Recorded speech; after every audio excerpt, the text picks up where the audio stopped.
We know, for example, that a lot of essential workers are Black and brown people in our communities.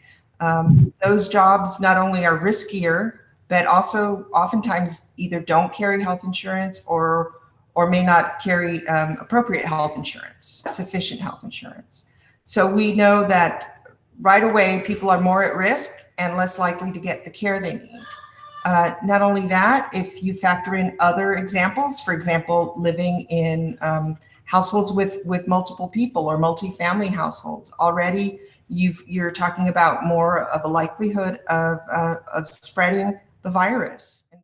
We started with one county, Washington County, actually in Oregon, where the county had very specific guidelines. They wanted us to work with community-based organizations, not just for recruitment of personnel, but also as part of the whole process for resource coordination.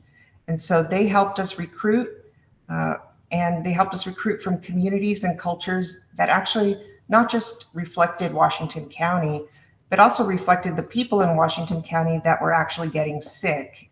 As we know, people of color, Black and brown people, are disproportionately affected by coronavirus and COVID-19.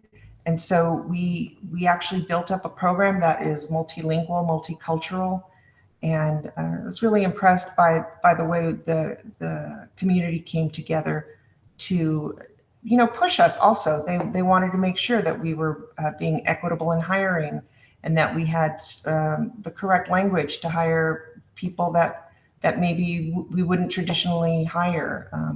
So for example, instead of requiring a high school diploma, we might require high school diploma or a community health worker certification.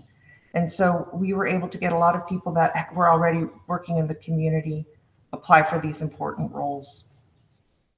Yeah, I think contact tracing is at its core about trust. And it's about trusting the contact tracers to give the right information to people who are sick, people who are quarantined.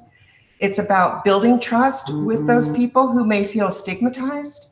There is a lot of politicization around being sick. And so what we try to do is really impart that we have no judgment. We just really want to help people, particularly if they do end up developing symptoms, right? So if we've asked someone to quarantine and then a few days later they develop symptoms, we've already have that relationship where we can encourage them to go to their doctor, encourage them maybe to get a test to see if they test positive for coronavirus. So trust is there in the relationship building.